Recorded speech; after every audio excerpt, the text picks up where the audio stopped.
आज इस वीडियो में हम स्टार्ट करेंगे class 12 chapter number 1 relation function में मिसलेनियस एक्सरसाइज के एग्जांपल्स। ठीक है, क्योंकि अब तक आपने 1.1 कंप्लीट की पहले रिलेशंस वाली, रिफ्लेक्सिव, सिमेट्रिक, ट्रांजिटिव। फिर हमने 1.2 1 on 2 bijective function, injective function, ये सब बातें की। फिर हमने एक छोटा सा टॉपिक पढ़ा था, उसके ऊपर से 3 एग्जांपल हमने किए थे इससे पहले वीडियो में, composition of function and invertible function. ठीक, और अब इन सब का मिसलेनियस हम अब पढ़ रहे हैं, जिसमें मिसलेनियस एग्जांपल्स हमारे सामने 18 से लेकर 26 तक के मिसलेनियस एग्जांपल हैं। ये 9 क्वेश्चन मिसलेनियस के होंगे और फिर उससे अगले पार्ट में हम बनाएंगे मिसलेनियस एक्सरसाइज का सॉल्यूशन। ठीक है, और जो लिखा हुआ है ना ओल्ड न्यू, इसका मतलब पता है क्या है? क्योंकि कुछ बच्चों के पास अभी पुरानी बुक है, तो अगर किसी के पास अगर पुरानी बुक है तो उसमें इन्हीं एग्जाम्पल्स के नंबर ये वाले हैं, 41, 42, 43, 40, ठीक है, 51 तक। कुछ कट गए बीच में जो सिलेबस में नहीं है अभी, और न्यू बुक में इन्हीं के एग्जांपल ये बन गए हैं। ठीक है, 18 टू 26। तो मैंने आपको बता दिया ताकि किसी को ढूंढने में दिक्कत ना आए। तो न्यू बुक में ये नंबर डले हुए मिलेंगे और ओल्ड में ये मिलेंगे। ठीक है, तो यहाँ पर कुछ इंट्रोडक्शन तो होना ही नहीं है, क्योंकि यहाँ पर हम मिसलेनियस मतलब एक तो हमने 1.1 में रिलेशन पढ़ा था, 1.2 में हमने फंक्शन पढ़ा था, और फिर हमने composition of function and invertible function पढ़ा था। हाँ, इतना बता दूं कि इन एग्जांपल्स में एक भी एग्जांपल कंपोजिशन का या फिर इनवर्टिबल फंक्शन का नहीं है। शुरू में कुछ एग्जांपल होंगे रिलेशन फंक्शन वाले, फिर होंगे शुरू के होंगे रिलेशन वाले, और रिलेशन में बेसिकली हमने क्या करा था? Equivalence relation. इक्विवेलेंस मतलब समझ याद आया ना, जो रिफ्लेक्सिव भी हो, सिमेट्रिक भी हो, ट्रांजिटिव भी हो, तो वो करेंगे। फिर फंक्शन के क्वेश्चन आएंगे जिसमें हम 1 ऑन 2 यानी बाइजेक्टिव प्रूव या फिर चेक करेंगे। ठीक है, तो इसी के साथ स्टार्ट करते हैं आज की वीडियो का पहला क्वेश्चन, एग्जांपल नंबर 18। ठीक, तो इसके लिए आपको पहले पिछली सारी नॉलेज होनी चाहिए कि रिफ्लेक्सिव कैसे प्रूव करते थे हम लोग, सिमेट्रिक कैसे प्रूव करते थे, ट्रांजिटिव कैसे प्रूव करते थे। ठीक है, तो पहला ही क्वेश्चन एक बहुत ही इंपॉर्टेंट क्वेश्चन है और अलग क्वेश्चन है। ठीक है, एक अलग क्वेश्चन है। अब तक हमने जो रिफ्लेक्सिव, सिमेट्रिक, ट्रांजिटिव प्रूव किया था ना, वो एक सेट के अंदर होता क्या था कि एक सेट हमको मिलता था ए और एक रिलेशन हमको मिलता था आर, और ये कह रहा था क्वेश्चन में, वो कहता था हमसे कि प्रूव करो कि ये रिलेशन आर है ना, ये सेट में इक्विवेलेंस है, रिफ्लेक्सिव है, सिमेट्रिक है, ट्रांजिटिव है। अब ऐसा नहीं है, इस क्वेश्चन में साफ साफ लिखा हुआ है, पढ़ेंगे सामने एक बार, कि if R1 and R2 are equivalence relation in a set A. तो ये कह रहा है हमसे इस बार R1 and R2 to equivalence to equivalence relation in set A। एक रिलेशन R1 है, जो भी है रिलेशन पता नहीं, अभी फिलहाल तो डिफाइन नहीं किया यहाँ पर, है ना। जैसे कि पहले क्वेश्चन में क्या होता था, रिलेशन डिफाइन हो रहा था ऑर्डर पेयर में या फिर रोस्टर फॉर्म में या फिर सेट बिल्डर फॉर्म में डिफाइन था। R1 यहाँ पर डिफाइन नहीं है, ऐसे R2 भी कोई रिलेशन है, वो भी डिफाइन नहीं है। इस एक सेट ए के अंदर इसने हमको दो रिलेशन दिए हैं, R1 एंड R2। कह रहा है कि प्रूव करो कि इनका intersection means R1 intersection R2, इनका intersection means R1 intersection R2 भी एक इक्विवेलेंस रिलेशन होगा। क्वेश्चन समझ में आ गया होगा कि भाई दो रिलेशन है R1 and R2, set A में डिफाइन है, दोनों इक्विवेलेंस है, R1 भी इक्विवेलेंस है, R2 भी इक्विवेलेंस है। प्रूव करो कि इनका इंटरसेक्शन भी इक्विवेलेंस होगा। वैसे तो ये बात ऑब्वियस सी लग रही है देखने में कि जब R1 इक्विवेलेंस है, R2 इक्विवेलेंस है, तो जो उनका इंटरसेक्शन बन के आएगा, मतलब इन दोनों से जो कॉमन ऑर्डर पेयर निकल के आएंगे, मतलब है ना, उनको भी इक्विवेलेंस प्रूव करना है, होंगे, वो तो होंगे ही, मगर प्रूव करना है। ठीक, तो इक्विवेलेंस का मतलब क्या होता है? वो रिलेशन जो रिफ्लेक्सिव भी हो, सिमेट्रिक भी हो, ट्रांजिटिव भी हो, उसको बोलते हैं इक्विवेलेंस रिलेशन। अब शुरुआत करते हैं क्वेश्चन की। ठीक है, बहुत ध्यान से देखना है। R1 कैसा है? इक्विवेलेंस, मतलब R1 रिफ्लेक्सिव भी है, सिमेट्रिक भी है, ट्रांजिटिव भी है। ये मैं इधर लिख रहा हूँ बातें सारी, है ना, कि R1 जो रिलेशन है वो रिफ्लेक्सिव, सिमेट्रिक, ट्रांजिटिव तीनों है। ऐसे ही वो कह रहा है कि R2 भी इक्विवेलेंस है। अब अगर R2 भी इक्विवेलेंस है तो ये भी क्या होगा? Reflexive, symmetric, transitive. मुझको प्रूव क्या करना है कि R1 इंटरसेक्शन R2 भी इक्विवेलेंस है। मतलब मुझे R1 इंटरसेक्शन को अब रिफ्लेक्सिव, फिर सिमेट्रिक, फिर ट्रांजिटिव प्रूव करना है। ठीक है ना, क्वेश्चन समझ में आ गया? क्वेश्चन जो आउटलाइन क्या है क्वेश्चन की, कि दो रिलेशन R1 R2 है जो दोनों ही रिफ्लेक्सिव, सिमेट्रिक, ट्रांजिटिव है। प्रूव करना है कि ये वाला इनका इंटरसेक्शन भी रिफ्लेक्सिव, सिमेट्रिक, ट्रांजिटिव है। तो सुनो, रिफ्लेक्सिव डालते हैं हेडिंग, जैसे कि हम पहले क्वेश्चन करते थे ना 1.1 वाले, उसी अप्रोच से करेंगे। याद करो R1 intersection R2, R1 intersection R2 reflexive कब कहलाएगा? R1 इंटरसेक्शन R2 ये कोई रिलेशन है, ये कब कहलाएगा? जब ऑर्डर्ड पेयर AA बिलोंग करेगा इससे, for all A belongs to A के लिए, ये तो थी definition. R1 intersection R2 reflexive कब कहलाएगा? जब AA बिलोंग करेगा R1 इंटरसेक्शन R2 से, for all A belongs to A के लिए। R1 इंटरसेक्शन R2 सिमेट्रिक कब कहलाएगा? जब R1 ordered pair AB belong करता हो R1 इंटरसेक्शन R2 में, और इसका उल्टा भी बिलोंग कर जाए R1 इंटरसेक्शन R2 में। इफ अगर ये है तो उल्टा भी होना चाहिए। ट्रांजिटिव ये कब होगा? कि अगर AB बिलोंग करता है R1 इंटरसेक्शन R2 में, और ऑर्डर्ड पेयर BC बिलोंग करता है R1 इंटरसेक्शन R2 में, तब इनसे बनने वाला जो AC होगा वो भी बिलोंग कर जाना चाहिए R1 इंटरसेक्शन R2 में। ये तो थी। चलो, तो हमने मान लिया, हमने कहा, अच्छा पहले बात करते हैं रिफ्लेक्सिव की। मुझको ये प्रूव करना है ए बिलोंग करता है किसमें? R1 इंटरसेक्शन R2 में। अब बहुत ध्यान देखनी है एक बात, क्योंकि ये कह रहा है R1, पहले एक काम कर लो, हमने मान लिया कोई एलिमेंट A है जो बिलोंग करता है सेट A में, let A belongs to A। कोई एलिमेंट A है जो बिलोंग करता है A में। अब ये कह रहा है क्योंकि R1 इज रिफ्लेक्सिव, क्योंकि R1 is reflexive implies that, अगर R1 रिफ्लेक्सिव है तो हम ये बात तो लिख ही सकते हैं ना, ये वाली बात तो लिख सकते हैं ना? नहीं समझ में आई बात? R1 रिफ्लेक्सिव है, R1 रिफ्लेक्सिव है तो A बिलोंग करेगा R1 में, ये तो थी डेफिनेशन। सिमिलरली R2 भी रिफ्लेक्सिव है, सिमिलरली R2 भी क्या है? रिफ्लेक्सिव है, तो AA भी किसमें बिलोंग करेगा? R2 में। भाई ये तो थी डेफिनेशन रिफ्लेक्सिव होने की, कि कोई रिलेशन रिफ्लेक्सिव है क्योंकि उसने क्या रखा ऊपर? R1 R2 इक्विवेलेंस है। इक्विवेलेंस मतलब रिफ्लेक्सिव सिमेट्रिक ट्रांजिटिव तीनों है। तो R1 रिफ्लेक्सिव है मतलब ए बिलोंग करेगा R1 में, R2 रिफ्लेक्सिव है तो ए बिलोंग करेगा R2 में। अब याद करो सेट, चैप्टर 1 जो सेट पढ़ाया था, कि वो एलिमेंट जो R1 में भी हो और R2 में भी हो। हेंस हम क्या बोलेंगे कि ऑर्डर्ड पेयर ए, या हेंस छोड़ो, यहां लिखो तुम सो लिखो, है ना, कि ऑर्डर्ड पेयर ए R1 में भी है, ए R2 में भी है, तो जो एलिमेंट पहले सेट में भी है वही एलिमेंट दूसरे सेट में भी है, तो वो एलिमेंट इनके इंटरसेक्शन में भी जरूर आएगा फिर तो, वो एलिमेंट इनके इंटरसेक्शन में भी जरूर आएगा फिर तो। और जब ए को मैंने R1 इंटरसेक्शन R2 में बिलोंग करा दिया ना, तो मैं क्या लिख सकता हूं? तो हम क्या लिख सकते हैं कि R1 intersection R2 is equivalence relation. इसको हम क्या लिख सकते हैं? Is equivalence, sorry reflexive, is reflexive relation. तो ये मैंने पहले इसको रिफ्लेक्सिव तो प्रूव कर दिया, समझ में आ गया होगा? जल्दी से बता दो। R1 इंटरसेक्शन R2 को हमने रिफ्लेक्सिव प्रूव कर दिया। अब सिमेट्रिक की बारी आई। अब बारी किसकी आती है? सिमेट्रिक की। और उसके बाद में बारी आएगी ट्रांजिटिव की। सिमेट्रिक में हमको करना ये होता है, ध्यान से देखेंगे इधर, सिमेट्रिक में मैंने माना पहले let ordered pair A B belong कर रहा है R1 इंटरसेक्शन R2 में, ठीक। और अगर मैंने थोड़ी देर में यहां पर BA belongs to R1 intersection R2 ला दिया, तो हम ये कह सकते हैं ना कि R1 इंटरसेक्शन R2 सिमेट्रिक है, क्योंकि जो एलिमेंट जो ऑर्डर्ड पेयर रिलेशन के अंदर है, अगर उसका उल्टा भी रिलेशन के अंदर है तो हम कहते हैं कि वो रिलेशन सिमेट्रिक होता है। तो अभी मैं आपको ये बात ला दूंगा, यहाँ पर अभी ला दूंगा। अब सुनो, ऑर्डर्ड पेयर ए भी बिलोंग कर रहा है R1 इंटरसेक्शन R2 में। देखो ये क्वेश्चन समझ में उन्हीं को आएगा जिन्होंने सेट में मिससेलेनियस एक्सरसाइज करी होगी, सेट वाले चैप्टर की।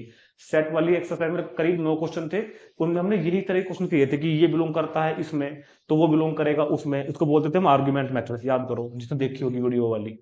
तो ऑर्डर्ड पेयर ये भी बिलोंग करता है R1 R2 के इंटरसेक्शन में।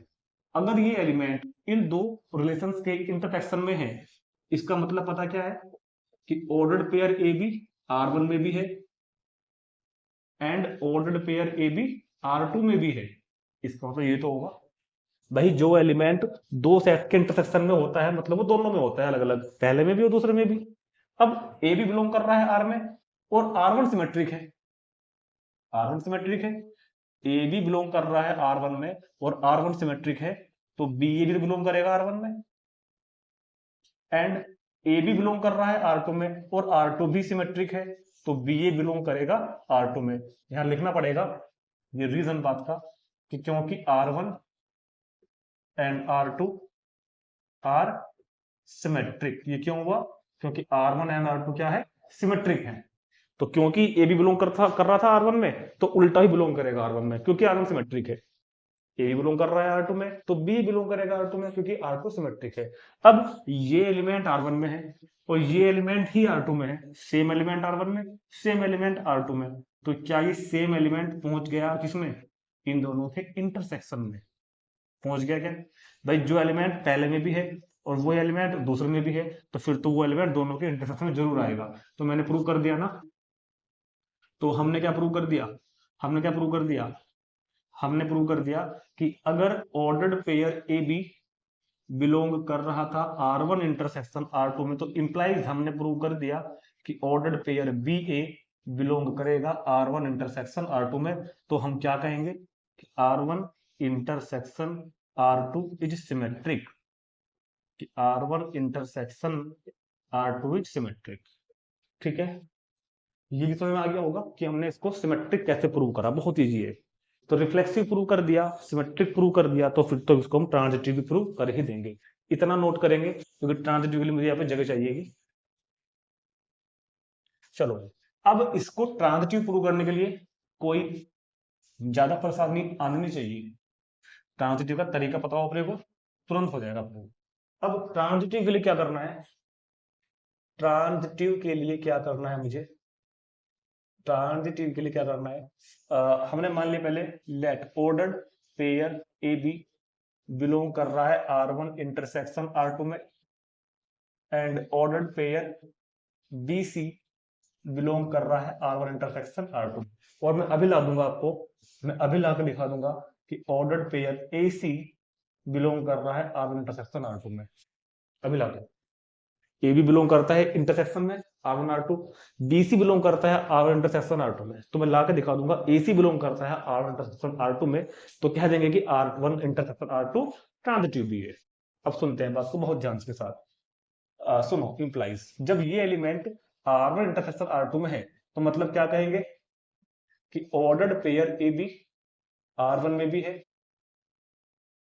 And ordered pair A B जो है वो आपका R2 में भी है also.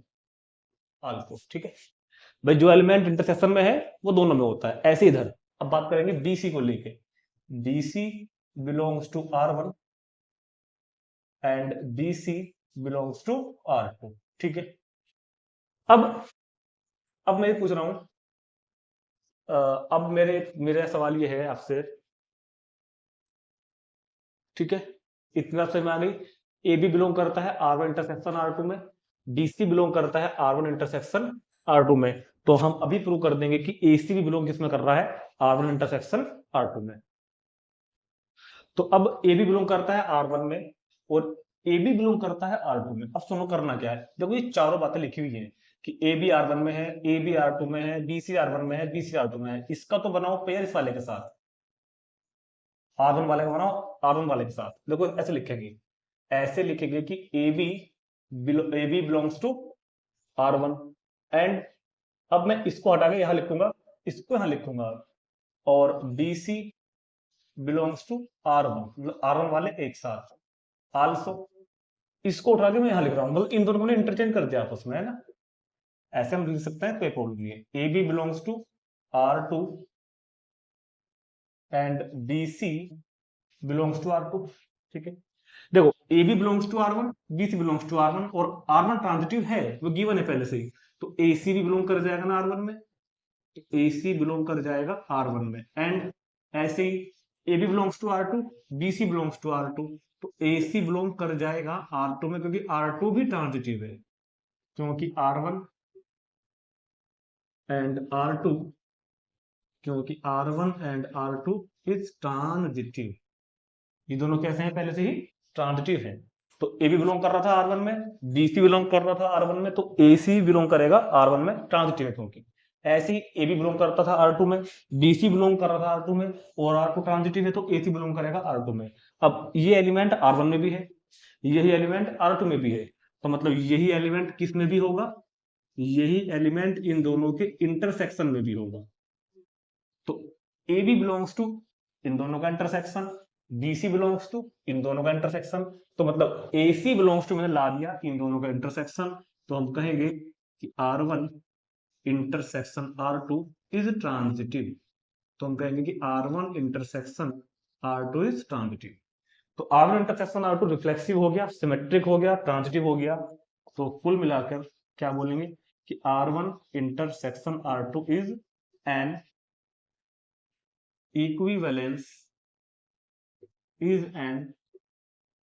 equivalence relation on set A। यही हमने प्रूव कर दिया, ठीक है, कंप्लीट। नोट करेंगे, तुरंत चलते हैं अगले क्वेश्चन पर 42।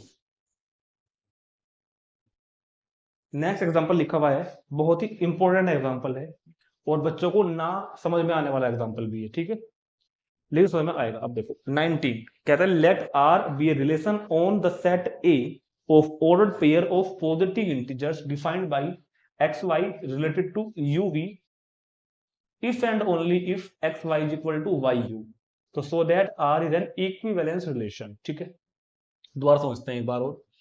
पहले तो ना यहाँ पे सेट समझना है, सेट क्या है। ये कह रहा है कि A कोई सेट है, जो सेट किस चीज का है, set of ordered pairs of positive integers, positive integers के क्या कहते हैं, पॉजिटिव इंटीजर्स के ऑर्डर पेयर का सेट। तो भैया पॉजिटिव इंटीजर्स ले लो, कुछ भी ले लो, 2 4, एक और ले लिया मैंने 1 3, एक और ले लिया मैंने 2 7, एक और ले लिया मैंने 8 10। इस तरह के रैंडमली मैंने बहुत सारे क्या ले लिए, पॉजिटिव इंटीजर्स ले लिए, और उनका जो सेट है वो A है। अगर मैं इन शॉर्ट कहूँ ना, ये तो मैंने वैसे लिख दिए 4 5, ये इतना नहीं है। अगर आप बहुत ध्यान से देखो तो ये n क्रॉस n है। भाई n क्या होता है, set of natural number. n क्या होता है, सेट ऑफ नेचुरल नंबर। तो यानी कि पॉजिटिव इंटीजर, तो पॉजिटिव इंटीजर्स का पॉजिटिव इंटीजर के साथ लेके बनाया गया ऑर्डर पेयर ही तो n क्रॉस n कहलाता है। तो आप यहाँ पर ऐसा एज्यूम कर सकते हो थोड़ी देर के लिए, a क्या है, n क्रॉस n। ये यहाँ पे क्या है, n क्रॉस n। अब n क्रॉस n के अंदर तो ऑर्डर पेयर ही होंगे ना, इसके अंदर तो क्या होंगे, इसके अंदर तो ऑर्डर पेयर ही होंगे ना। मैंने एक और लिख दिया तुमको समझाने के लिए, होंगे इनफाइनाइट, मैंने फिलहाल इतने आपको यहाँ पे शो कर दी, ठीक। वैसे यहाँ पे सेट मेरे को लगा उचित नहीं होगा, फिर भी मैंने लिख दिया समझाने के लिए, ये गलत है वैसे लिखना, ठीक है। तो n क्रॉस n मेरे पास सेट है। अब ये कह रहा है कि इसके अंदर पहले तो हमको क्वेश्चन समझना पड़ेगा ना, कुछ क्वेश्चन का दे रहा है, इक्विवेलेंस को तब प्रूव करेंगे ना उसको। तो A एक सेट है जो कि पॉजिटिव इंटीजर्स के ऑर्डर्ड पेयर का सेट है, यानी कि अल्टीमेटली ये n क्रॉस n दे दिया आपने मेरे को, एक तरीके से n क्रॉस n कह दिया। अब एक रिलेशन बोल रहा है कि ऑर्डर्ड पेयर एक्स वाई एक दूसरे ऑर्डर्ड पेयर uv से रिलेटेड होगा। कब होगा, अगर वो ऑर्डर्ड पेयर इस रिलेशन को इस बात को संतुष्ट कर दे। यहां से दो ऑर्डर्ड पेयर लूं, उनमें ये बात चेक कर लो, अगर इक्वल आ गई तो वो दोनों रिलेटेड होंगे, नहीं तो नहीं होंगे। मैंने कहा कि इन दोनों को ले लो एक बार। सपोज करो थोड़ी देर के लिए ये एक्स वाई है और थोड़ी देर के लिए ये यू वी है, एक्स वाई यू वी। मेरे को चेक करना है कि क्या ये रिलेटेड होंगे। तो एक्स वी मतलब कि 2 और 3, तो 2 3 6 आएगा। वाई यू है ना, वाई यू 4 1 4, तो इक्वल तो नहीं आया ना, क्योंकि एक्स इंटू वी और u इंटू वाई इक्वल नहीं आया। तो हम कहेंगे कि 2 4 रिलेटेड नहीं है 1 3 से, यानी कि ये ऑर्डर पेयर बिलोंग नहीं करेगा उसमें, ठीक है। अब मैं ऐसी एक बात कह रहा हूं कि इसको चेक करो जरा इस वाले के साथ। अब पता क्या हुआ, अब ये तो एक्स वाई है, ये बन गया यू वी। तो क्या संबंध दिया हुआ है, एक्स वी 2 इंटू 10, तो 2 इंटू 10 20, और वाई यू तो 4 पंजे 20, तो इक्वल आ गया ना। तो हाँ, ये वाले ऑर्डर्ड पेयर एक दूसरे से रिलेटेड होंगे। तो समझ में आ गया कि कौन कौन से ऑर्डर्ड पेयर एक दूसरे से रिलेटेड हैं, जिनमें ये बात सच्ची साबित हो जाएगी, सत्य, ठीक है, ट्रू हो जाएगी मतलब। तो आर आर एक रिलेशन क्या है, एक्स वाई आर से, आर द्वारा यू से रिलेटेड होगा अगर वो इस बात को फॉलो करते हो, अदरवाइज नहीं होगा। और ए क्या है, सेट ऑफ नेचुरल नंबर। तो इतने बात तो सहम आ गई। क्वेश्चन क्या है, अब इस रिलेशन को इक्विवेलेंस मुझे प्रूव करना है। अगर कोई चाहे तो इसको उतार सकता है, ठीक है, रफ के लिए। चलो अब हम इस रिलेशन को इक्विवेलेंस प्रूव करेंगे। तो देखो जनरल करना पड़ेगा, एग्जाम्पल लेकर करेंगे नहीं, जनरल करना पड़ेगा, जनरल करना पड़ेगा, ठीक है, क्या करना पड़ेगा, जनरल में करना पड़ेगा। तो अब यहां देखते हैं बहुत ध्यान के साथ, रिफ्लेक्सिव की बात करेंगे, सबसे पहले हम बात करेंगे रिफ्लेक्सिव की। अब सुनो, रिफ्लेक्सिव में क्या करना होता है, हर एलिमेंट को अपने आप से चेक करना होता है, हर एलिमेंट को अपने आप से। अभी जैसे कि यहाँ पर 5-6 मैंने ऑर्डर पेयर लिखे थे, तो हर एक को अपने आप से चेक करना, हर एक को अपने आप से। मैंने एक ऑर्डर पेयर वहां से फिर ले लिया 2-4, मेरे को चेक करना है कि क्या 2-4 से रिलेटेड होगा क्या, रिलेशन क्या है, एक्स वाई और यू वी, चेक कर लो, X into V, X into V, तो 2 4 जा 8 बराबर वाई यू, 4 दुनिया इक्वल आ गया। और किसी का चेक कर देता हूं, मैंने वहां से आंख बंद करके एक और ले लिया, 50 × 50, 10 तो क्या 50 10 से रिलेटेड होगा, हाँ होगा। भाई देखो संबंध आपका, अब हम डेट याद रखेंगे कि पहले की गुना चौथे के साथ है, फर्स्ट इंटू फोर्थ करना है मेरे को, फर्स्ट इंटू फोर्थ करना है, और सेकंड इंटू थर्ड करना है ना, first into fourth, second into third. भाई ये फर्स्ट है, ये सेकंड है, ये थर्ड है, ये फोर्थ है। इससे ये चीज कैसे आई है, फर्स्ट की मल्टीप्लाई फोर्थ में करके, सेकंड की मल्टीप्लाई थर्ड में करके, 1 2 3 4, तो first into fourth, second into third, ऐसे याद रखो, ठीक है।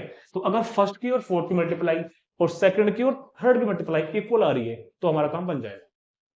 तो फर्स्ट की और फोर्थ की मल्टीप्लाई 500, सेकंड और थर्ड की मल्टीप्लाई 500।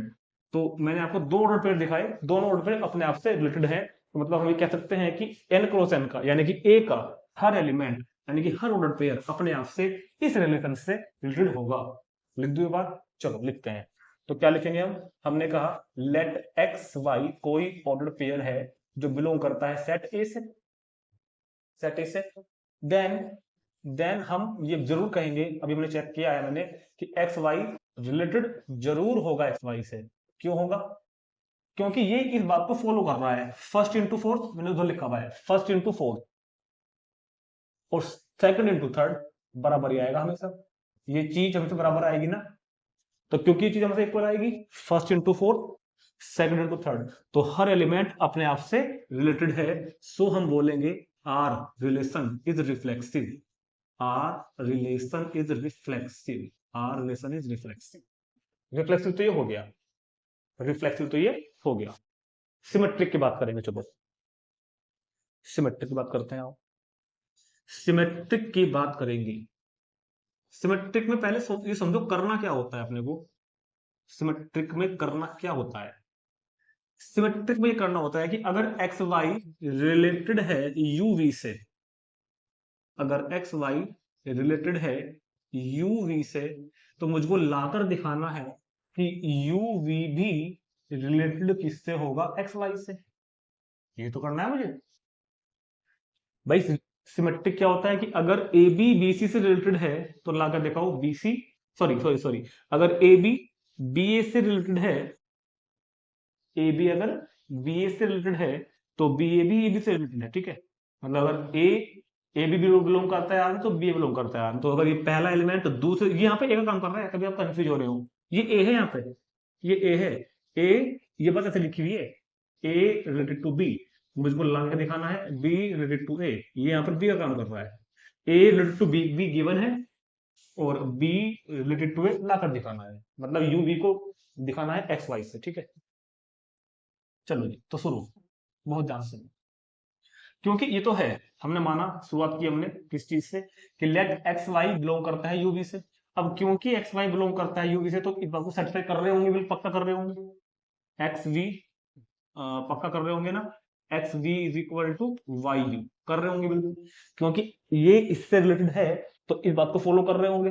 अब मुझे ये बताओ, मेरे को लाना क्या है, मेरे को लाना है U V related to X Y. भाई ये तो हमने मान के चले हैं, ये तो हम मान के चले हैं, लाना वो है, वो लाने के लिए लाना क्या पड़ेगा, वो लाना पड़ेगा first into fourth, first into fourth मतलब कि U into Y is equal to second into third, second into third V into X लाना पड़ेगा। अगर मैंने ये ला दिया, तो हम कह देंगे कि हाँ ये भी रिलेटेड है। चलो, इम्प्लाइज क्या हम इन साइड को चेंज कर सकते हैं? बिल्कुल कर सकते हैं। Y U is equal to X V. क्या हम वाई यू को यू वाई लिख सकते हैं? क्या हम वाई यू को यू वाई लिख सकते हैं और एक्स वी को वी एक्स लिख सकते हैं? हाँ, तो आ गया ना ये। अब क्योंकि ये आ गया तो हम उल्टा लिख सकते हैं। क्या लिख सकते हैं हम कि U V related to X Y. Check कर लो। फर्स्ट इंटू फोर्थ, ये रहा। फर्स्ट इंटू फोर्थ, ये रहा। सेकंड इंटू थर्ड, ये रहा। ठीक है। तो क्योंकि एक्स वाई रिलेटेड था यूवी से, तो मैंने ला दिया यूवी भी रिलेटेड है एक्स वाई से। तो हम तुरंत बोलेंगे, एकदम बोलेंगे, तुरंत बोलेंगे R is symmetric. R is कैसा होगा? सिमेट्रिक। ठीक है। चलो अब बात करेंगे ट्रांजिटिव के ऊपर। जगह बनाओगे यहाँ पर? हाँ भाई, बतानी पड़ेगी। चलो मैं कर दूंगा इसमें। ट्रांजिटिव देखेंगे ना। ट्रांजिटिव, ट्रांजिटिव,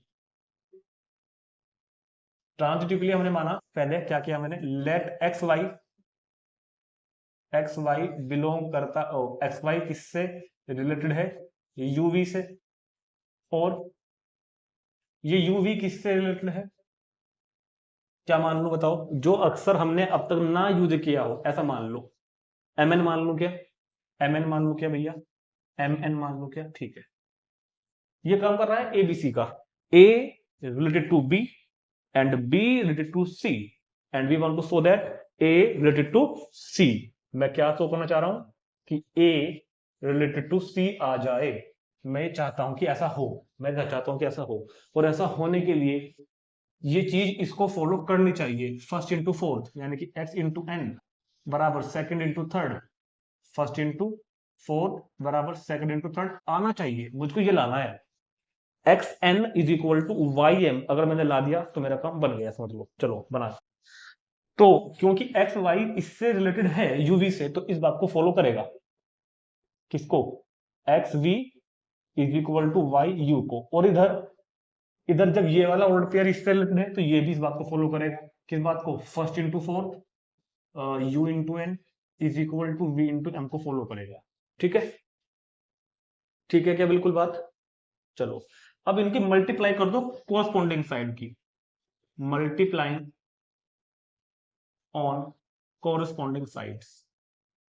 मल्टीप्लाई कर दो इनकी। क्यों कर रहे हैं मल्टीप्लाई? मुझे किसने बताया कि मल्टीप्लाई करनी है? देखो हम क्लास 12th में आ गए हैं, हमको पता होना चाहिए कि मुझको यहाँ से ये रिलेशन लाना है। ठीक है। तो मल्टीप्लाई करके आएगा लेफ्ट की लेफ्ट में, कोरस्पॉन्डिंग साइड्स मतलब लेफ्ट की लेफ्ट में, राइट राइट में। मैं बुक की तरह भी कर सकता था कि यहाँ से यू को एलिमिनेट करूं, उसकी वैल्यू यहाँ पुट करूं। चक्कर में पढ़ो।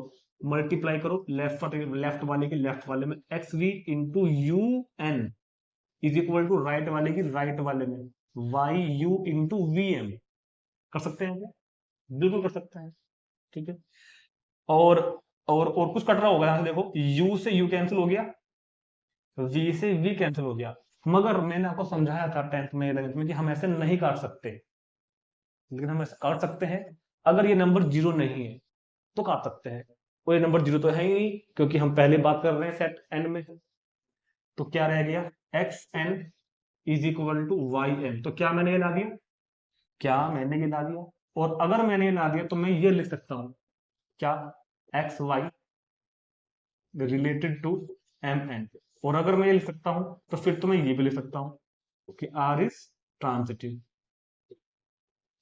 और जब मैं आर को ट्रांजिटिव लिख सकता हूं तो फिर तो हम 10 लिख के ये भी लिख सकते हैं कि R is an equivalence relation. R is an क्या होगा? Equivalence relation. ठीक है। तो इस तरह हमने इस क्वेश्चन को कंप्लीट किया। बहुत ही इंपॉर्टेंट क्वेश्चन था, तो इसको उतारेंगे तुरंत, नोट करेंगे और देखते हैं अगला क्वेश्चन नंबर नेक्स्ट। तो बात करते हैं क्वेश्चन नंबर 43। ये भी वैसे तो ये एग्जांपल इंपॉर्टेंट नहीं है एग्जाम पॉइंट ऑफ व्यू से, लेकिन हाँ कॉन्सेप्चुअल नॉलेज को और बेहतर बनाने के लिए बहुत अच्छा एग्जांपल है। क्योंकि इसको वही कर सकता है जिसको सेट की, रिलेशंस की बहुत अच्छी नॉलेज होगी, वही कर सकता है इस क्वेश्चन को। ठीक है। बहुत को तो क्वेश्चन पता भी नहीं चलता कि लिखा क्या है इसमें, क्या क्या रहा है, ये छोड़ देते हैं बच्चे कई बार। तो सुनो, देखो इस क्वेश्चन को करने के पास दो तरीके हैं। एक तरीका तो बुक वाला ही है कि मैं आपको एक थ्योरी बेस्ड सॉल्यूशन यहाँ पर दूं। थ्योरी बेस्ड जैसे वहां लिखा हुआ है कि R1 में ये है, R2 में वो है, वो 3 के मल्टीपल है, मैं करा दूंगा उसको। लेकिन वो सॉल्यूशन ना एक लेवल से ऊपर के बच्चे हैं उनको समझ में आता है सिर्फ, ठीक है। लेकिन एक सोल्यूशन और है जो हर बच्चे को समझ में आ जाएगा, तो मैं यहाँ पर वो सोल्यूशन करवा रहा हूँ फिलहाल, जो वो सिंपल सा है थोड़ा सा, लेकिन वो थोड़ा सा मेहनत वाला है, उसमें से थोड़ा सा एफर्ट ज्यादा लगाना पड़ेगा मेरे को, क्योंकि मेरे को देखो सुनो क्वेश्चन में क्या कह रहा है वो फाइनली सुनो। वो कह रहा है कि मुझको R1 एक सेट है, R2 एक सेट है, दोनों को इक्वल लाना है, ठीक। तो मैं यहाँ पर वो वाली थ्योरी यूज कर सकता हूँ जो मैंने सेट में भी की थी, कि अगर दो सेट को इक्वल लाना हो तो R1 को सबसेट ला दो R2 का, और R2 को सबसेट ला दो R1 का, तो कह देंगे कि दोनों इक्वल है। ये मैं कर सकता हूँ, लेकिन इससे थोड़े से बच्चों को परेशानी आती है, मैं इसको नहीं करा रहा। मैं आपको क्या करूंगा, मैं अभी आपके सामने R1 को फाइंड कर दूंगा रोस्टर फॉर्म में, और R2 को भी फाइंड कर दूंगा रोस्टर फॉर्म में, और हम देखेंगे तो क्या दोनों सेम आए, हम क्या देखेंगे दोनों सेम आए, तो इस बेस पे भी हम क्या कह देंगे कि हाँ भाई दोनों इक्वल है, ऐसे भी कह देंगे। तो पहले मैं इसका सॉल्यूशन यही कराता था, लेकिन कई बच्चों को पसंद नहीं आया, वो थोड़ा इस तरह का है भी, नहीं आता कई बार। तो हम क्या करेंगे, मैं यहाँ पर R1 और R2 दोनों को रोस्टर फॉर्म में फाइंड कर दूंगा अभी आपके सामने, और दोनों ही फिर इक्वल आ जाएंगे, ठीक है। तो मेरा काम क्या रहेगा, वी हैव टू राइट। तो सबसे पहले मैं क्या करूंगा, यहाँ पर मैं करूंगा सबसे पहले we have to write, we have to write relation R1 in roster form। पहले मैं R1 को लाकर दिखाता हूं आपको रोस्टर फॉर्म में, फिर मैं आपको R2 को भी रोस्टर फॉर्म में फाइंड कर दूंगा, दोनों इक्वल आ जाएंगे। तो उससे पहले क्वेश्चन को समझते हैं कि क्या कहना चाह रहा है। क्वेश्चन में कुछ नहीं कहा, तीन बातें बताऊंगा और काम खत्म हो जाएगा। नंबर एक, तो उसने एक सेट दिया हुआ है, फाइनाइट सेट है, वो लिखा ऊपर। फिर उसने दो रिलेशन दिए हुए हैं, एक R1 से डिफाइंड, एक ही R2 से डिफाइंड है, दोनों सेट बिल्डर फॉर्म में लिखे हुए हैं। प्रूव क्या करना है, दोनों को इक्वल प्रूव करने हैं रिलेशंस को। मैं क्या करूंगा, दोनों को रोस्टर फॉर्म में लिख दूंगा आपके सामने अभी, तो दोनों इक्वल आ जाएंगे, ठीक है। रिलेशन R1 बच्चों के लिए समझना बहुत इजी है, R2 थोड़ा सा दिक्कत वाला है, लेकिन समझाएंगे। तो पहले बात करते हैं R1 की, उसके बाद बात करेंगे R2 की। तो कहता है कि let x is equal to 1 2 3 4 5 6 7 8 9। इसके ऊपर दो रिलेशन डिफाइन है। पहला क्या है कि R1 के अंदर वो ऑर्डर पेयर होंगे such that x minus y is divisible by 3। ऐसे कुछ हमने कई सारे किए हैं, क्लास 11 में किए हैं, क्लास 12 में भी किए हैं। तो यहां से एक एलिमेंट को पकड़ो और ऑर्डर पेयर बनाओ जिसमें x और y का डिफरेंस डिविजिबल बाय 3 हो। थोड़ा सा दिक्कत वाला तो है, मतलब मेहनत वाला तो है, मगर होगा। चलो पहले वन को लो, वन को सबके साथ चेक करना है, इंक्लूडेड वन आल्सो, वन को खुद से भी लेना है। तो वन के साथ डिफरेंस कितना बैठेगा, 0, मतलब डिविजिबल बाय 3 होगा। तो क्या होगा, 1 1। 1 और 2 का नहीं, 1 और 3 का नहीं, अब 1 और 4 का होगा, बहुत इजी है। 1 और 4 का हो जाएगा। चलो 1 5 का नहीं होगा, 1 6 का नहीं होगा, 1 7 का होगा, 1 8 का नहीं होगा, 1 9 का नहीं होगा। ये क्या करा मैंने 1 को हर एक के साथ चेक करा, 1 को 1 के साथ चेक करा, डिफरेंस 0 है, डिविजिबल बाय 3 है, तो लिख दिया। 1 4 का भी डिविजिबल बाय 3 है, तो लिख दिया। 1 7 का भी डिविजिबल बाय 3, तो लिख दिया। 1 का और किसी के साथ डिफरेंस यानी कि x माइनस वाई करके डिविजिबल बाय 3 नहीं आएगा, ठीक है। ऐसे ही 2 को लेकर बनाऊंगा, 3 को लेकर बनाऊंगा, ठीक है। और ध्यान रखना सबके 3 3 ही आएंगे, जैसे 1 के 3 आए ना, 2 के भी 3 ही आएंगे। एक तो 2 का 2 के साथ आएगा, अब 2 का 5 के साथ आएगा, अब 2 का 8 के साथ आएगा। समझ में आ रहा है कैसे लिख रहा हूं मैं ये। 2 का डिफरेंस जिसके साथ 3 से डिविजिबल आता हो वो लिख रहा हूं। अब लिखूंगा 3 को लेके, 3 का 3 के साथ आएगा, अब 3 का 6 के साथ आएगा। ये तो समझ रहे होंगे बात कैसे लिख रहा हूं मैं। 3 का 9 के साथ आएगा। अब नंबर 4 का आया, 4 का 4 के साथ आएगा, 4 का अब आएगा 3 जोड़ दो 7 के साथ आएगा, और अब 4 का 9 अच्छा 1 रह गया ना, 4 का 1 के साथ भी आएगा, ठीक है। 5 का नंबर आया, 5 का 2 के साथ आएगा, 5 का 5 के साथ आएगा, 5 का 8 के साथ आएगा। अब 6 को लेते हैं, 6 का 1 के साथ नहीं आएगा, 2 के साथ नहीं आएगा, 3 के साथ आएगा, 6 का 6 के साथ भी आएगा, 6 का 9 के साथ भी आएगा। अब लेते हैं 7 को, 7 का 1 के साथ आएगा, 7 का 4 के साथ आएगा, 7 का 7 के साथ आएगा। ऐसे ही 8 का 2 के साथ आएगा, 8 का 5 के साथ आएगा, और 8 का 8 के साथ भी आएगा, ठीक है। 9 का 3 के साथ आएगा, 9 का 6 के साथ आएगा, और 9 का 9 के साथ आएगा, ठीक है। 27 ऑर्डर पेयर बन गए। जो इस रिलेशन द्वारा आपस में रिलेटेड है। तो ये मैंने R1 को फाइंड किया रोस्टर फॉर्म में, कर दिया क्या? ठीक, बहुत अच्छी बात। अब हम R2 को भी फाइंड करेंगे रोस्टर फॉर्म में, और मैं दिखा दूंगा आपको कि दोनों सेम ही आए हैं। Now we have to write R2 is roster in आएगा भैया, in roster form, in roster form. जब हम R2 को भी रोस्टर फॉर्म में लिखने की कोशिश करेंगे, तो लेकिन पहले R2 को समझ तो लो कि R2 क्या है। देखो सुनो, R2 क्या है? R2 क्या है? सेट एक्स वाई सबसेट किसका हो? 147 का। सेट एक्स वाई नहीं है, सेट के अंदर एलिमेंट केवल 2 लिखे हुए हैं। सेट एक्स वाई सबसेट किसका हो? 258 का। और सेट एक्स वाई सबसेट किसका हो? 369 का। अब समझो बात को, क्या कहना चाह रहा है वो आखिर को कहना क्या चाह रहा है वो समझो। वो कह रहा है कि R2 के अंदर ऑर्डर्ड पेयर XY होगा, R2 के अंदर ऑर्डर्ड पेयर XY होगा, इस तरह का होगा सच दैट कि उस XY को लेकर जो सेट बनेगा, ध्यान सुनना, R2 के अंदर वो वाला ऑर्डर्ड पेयर होगा कि उस ऑर्डर्ड पेयर को अगर मैं सेट में बदल दूं तो वो सबसेट हो इसका या हो इसका या हो इसका। दोबारा सुनो, क्या कह दिया ये हमने क्या कह दिया? दोबारा सुनते हैं बात, फिर से सुनते हैं। R2 के अंदर वो वाले ऑर्डर पेयर होंगे,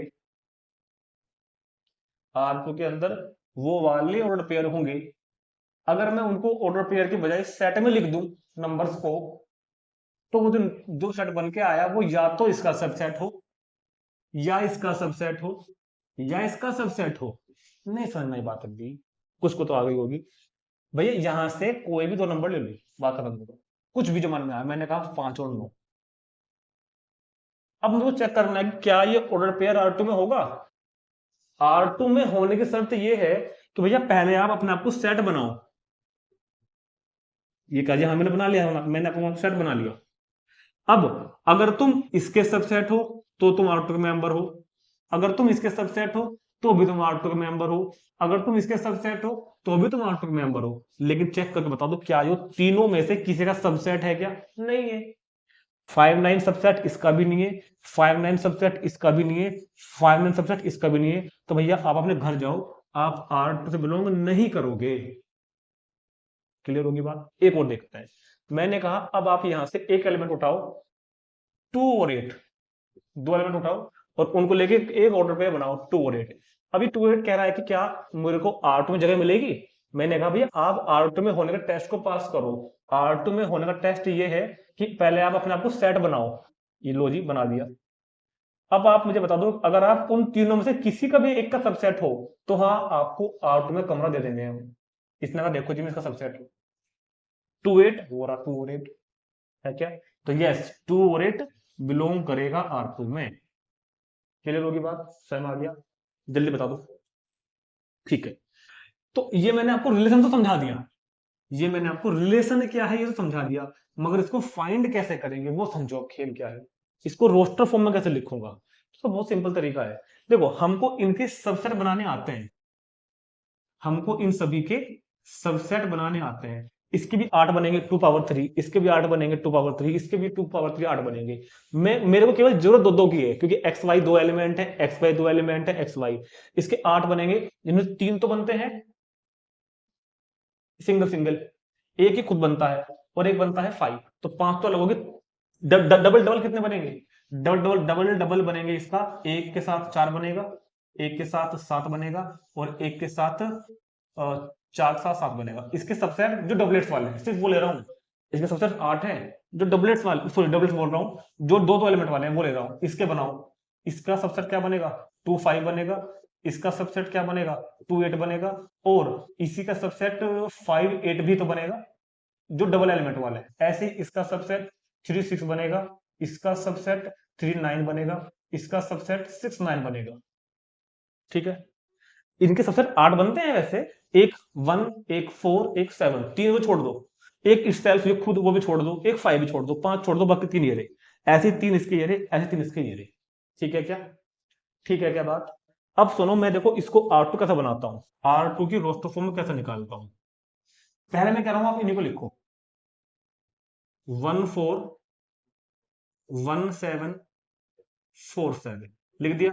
अब मैं कह रहा हूं इनके उल्टे लिखो, 4 1 7 1 7 4 लिख दिया। अब मैं पता क्या कह रहा हूं, अब मैं कह रहा हूं कि 1 4 आ गया था, पहले तीनों खुद आए, इनके उल्टे आए, अब इनको डबलेट से बनाकर लिखो। डबलेट से मतलब एक 1 1, एक 1 1, एक 4 4 और एक 7 7। मतलब इसको मैंने किस तरह लिखा, सुनो मेरी बात। पहले तो जो सबसेट थे वो लिखे डबल डबल वाले, उनके उल्टे लिखे, उनके डबल्स लिखे। ठीक है, ऐसे इसके साथ कर दो। एक बार क्या था इसका, एक बार क्या था इसका 2 5, एक बार क्या था 2 8, एक बार क्या था 5 8, ये हो गया। अब इनको लिखो पलट के लिखो 5 2, पलट के लिखो 8 2, और पलट के क्या लिखो 8 5। अब इनको डबलेट बना के लिखो, 2 का 2 2, 5 का 5 5, 8 का 8 8 लिख दिया, कहानी खत्म करो। इसको लिखो 3 6, 3 6 के बाद 3 9, 3 9 के बाद 6 9, इसको पलट के लिखो 6 3 9 3 9 6, इनके डबलेट बना के लिखो, डबल 8 3 3 और 6 6 और 9 9। तो ये आपका सेट R2 भी आ गया। अब दो बातें चेक कराता हूं कि क्या R1 R2 इक्वल है क्या, और क्या ये जो भी ऑर्डर पेयर लिखे हुए हैं, इन ऑर्डर पेयर को लेके बनाया हुआ सेट इनमें से किसी भी एक का सबसेट होगा या नहीं होगा। अभी चेक कराते हैं, अभी चेक कराते हैं, 1 मिनट बाद से।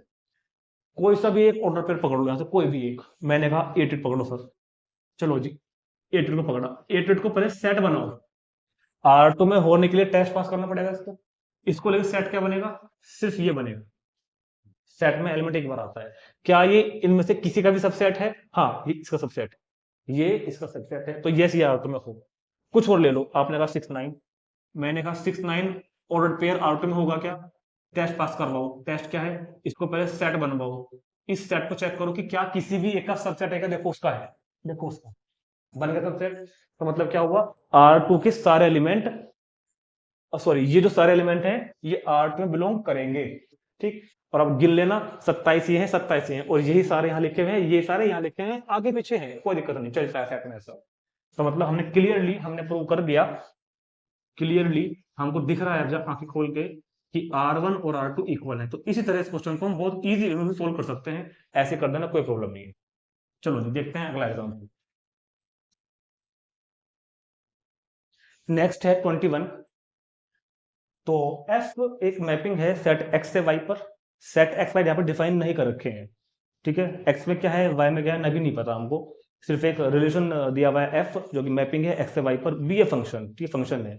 डिफाइन रिलेशन आर, रिलेशन जरूर डिफाइन किया हुआ है सेट एक्स पर कि ऑर्डर पेयर ए भी बिलोंग करेगा रिलेशन में अगर F is equal to F B. देखो ये क्वेश्चन इंपॉर्टेंट क्यों माना जा रहा है, क्योंकि रिलेशन और फंक्शन का कॉम्बिनेशन आ गया, क्वेश्चन को इक्विवेलेंस प्रूव करना है। इक्विवेलेंस से क्या होता है रिलेशन, मगर रिलेशन के अंदर जो लिखा हुआ है, रिलेशन की जो डेफिनेशन है वो फंक्शन है, function of A is equal to function of B. तो आर के अंदर वो ऑर्डर्ड पेयर बिलोंग करेंगे, दोबारा सुनना, आर के अंदर वो ऑर्डर्ड पेयर बिलोंग करेंगे जिसके लिए F A is equal to F B हो। अभी समझाएंगे आगे आपको। तो कह रहा है कि examine if R is an equivalence relation, check करके बताओ कि क्या ये इक्विवेलेंस रिलेशन होगा या नहीं, ये चेक करना है। ठीक है, तो पहले क्वेश्चन को समझते हैं कि एफ फंक्शन है एक्स से वाई पर, आर रिलेशन है, आर के अंदर कौन से दो एलिमेंट होंगे, कौन सा ऑर्डर पेयर होगा, समझते हैं बात। सुनो ये बात को बहुत ध्यान से समझना, यहां पर मैंने दो सेट बनाए, एक एक्स एक वाई, ठीक है, इसके अंदर दो एलिमेंट रखे मैंने ए और बी, इसके अंदर भी मैंने चलो दो ही रख दिए सी और डी। यहां से एक फंक्शन डिफाइन करा यहां से, और मैंने कहा ए की इमेज सी है और बी की इमेज डी है, ये मैंने कहा। तो इस बात को हम कैसे भी लिखते हैं कि फंक्शन ऑफ ए सी के इक्वल है, ऐसे कहते हैं क्या, इसको ऐसे कहते हैं क्या, फंक्शन ऑफ ए सी के इक्वल है और फंक्शन ऑफ बी डी के इक्वल है, ऐसे कहते हैं ना। चलो अब मैं एक फिगर और बना रहा हूं, यहाँ भी सेट एक्स है, यहाँ पर सेट वाई है, यहाँ पर दो एलिमेंट ए भी है, यहाँ पर एक एलिमेंट पी है। फंक्शन है, रिलेशन है, फंक्शन। ए की इमेज पी है, बी की भी इमेज पी है, ये भी फंक्शनिंग है। तो मुझे बता दो यहां पर एफ ए कितना है, पी, और यहां पर एफ बी कितना है, पी। मतलब कुछ समझ में आ गया क्या भाई? सेट एक्स के वो दो एलिमेंट एक दूसरे से रिलेटेड हैं जिनकी इमेज इक्वल है। यहां पर ए बी से रिलेटेड नहीं होगा, क्यों? क्योंकि ए की इमेज सी है, बी की इमेज डी है, अलग अलग आ गई। वो क्या कह रहा है, एफ ए बराबर एफ बी के हो। ए बी एक दूसरे से रिलेटेड कब होंगे? जब एफ ए और एफ बी इक्वल होगा, यानी कि ए की इमेज और बी की इमेज इक्वल होगी अंडर एफ। तो ए की इमेज यहाँ पर पी, बी की इमेज यहाँ पर पी, तो दोनों दूसरे के रिलेटिव हो जाएंगे। ये कहना चाह रहा है। तो याद रखना, एक्स के सेट एक्स के, क्या कहूंगा मैं, सेट एक्स के एलिमेंट्स, सेट एक्स के एलिमेंट्स इक्वल हो, सेट एक्स के एलिमेंट्स रिलेटेड होंगे। इस क्वेश्चन में सेट एक्स के एलिमेंट रिलेटेड होंगे कब? यदि उनकी इमेज इक्वल है, सिंपल सी बात है। यदि उनकी इमेज सेम है या इक्वल है, यदि उनकी इमेज इक्वल है या सेम है, ठीक है। तो अगर ए की इमेज भी पी है, बी की इमेज भी पी है, तो हाँ हम कहेंगे कि ए और बी रिलेटेड है। ए की इमेज यानी कि एफ ए, बी की इमेज यानी कि एफ बी, मतलब कि पी इक्वल है, तो ये दोनों एक दूसरे के रिलेटेड होंगे। ठीक, इस बात को अगर चाहो तो नोट कर सकते हैं समझने के लिए अपने, है ना। अब हम इसको प्रूव करेंगे रिफ्लेक्सिव सिमेट्रिक ट्रांजिटिव, मतलब चेक करेंगे, मतलब चेक करेंगे मतलब। चलो जी, तो फिलहाल मैं ये फिगर यहाँ पे बनाकर छोड़ रहा हूँ आपको क्वेश्चन को पूरा समझाने के लिए, एंड तक के लिए, है ना। तो पहले हम बात करेंगे इस क्वेश्चन के रिफ्लेक्सिव के ऊपर। पहले हम लोग इस क्वेश्चन के रिफ्लेक्सिव पर बात कर लेते हैं। तो मुझे बता दो जरा, अगर मैं यहाँ पर फिलहाल एक एलिमेंट रख दूं थोड़ी देर के लिए, क्योंकि रिफ्लेक्सिव में तो एक को चेक करते हैं अपने आप से। तो अगर ए की इमेज पी है, तो ए की ही इमेज क्या है, पी। अगर बी की इमेज पी है, तो बी की ही इमेज क्या है, पी। अगर सी की इमेज पी है, तो सी की ही इमेज क्या है, पी। तो रिफ्लेक्सिव तो हो गया। तो क्या लिखोगे, for all A belongs to X, जितने भी एलिमेंट ए बिलोंग करेंगे सेट एक्स में, उन सभी के लिए F A equal to F A के होगा, हमेशा जिंदगी में होगा। जितने भी एलिमेंट बिलोंग करेंगे एक्स में, for all A belongs to X, उनके लिए हमेशा एफ ए बराबर एफ ए के होगा। तो कहानी खत्म होगी रिफ्लेक्सिव की। तो so R is reflexive, so R is reflexive। अब हम बात करते हैं थोड़ी देर सिमेट्रिक के ऊपर। समझने वाले बच्चों को तो सिमेट्रिक समझ में आ भी गया होगा। लेट, हम कह रहे हैं लेट दो एलिमेंट है ए और बी, जो कि बिलोंग किसमें कर रहे हैं, सेट एक्स में, सच दैट, दो एलिमेंट हैं ए और बी जो बिलोंग किसमें कर रहे हैं, एक्स में, सच दैट बिलोंग कर रहे हैं इस तरीके से कि एफ ए बराबर एफ बी के है। तुमको लाना है एफ बी बराबर एफ ए के है, सिमेट्री ये तो होता है। तो सिंस, क्योंकि हमने कहा कि F A is equal to F B के है, भाई अगर F A is equal to F B के है, तो यार obviously F B is equal to F A के तो होगा, बिल्कुल होगा। तो मतलब क्या कहेंगे, तो बल्कि यहाँ पे मुझको ये मतलब ये ना लिखना चाहिए था, मुझको यहाँ पे लिखना चाहिए था A B belongs to R, है ना। ठीक है, ए बिलोंग्स टू आर, तो क्योंकि ए बिलोंग्स टू आर के लिए ये चीज थी, अब उल्टा आ गया तो क्या बनेगा, B A belongs to R. तो A B belongs to R था, B A belongs to R आ गया। So R is symmetric. तो आर इज कैसा होगा, सिमेट्रिक। ट्रांजिटिव देखते हैं,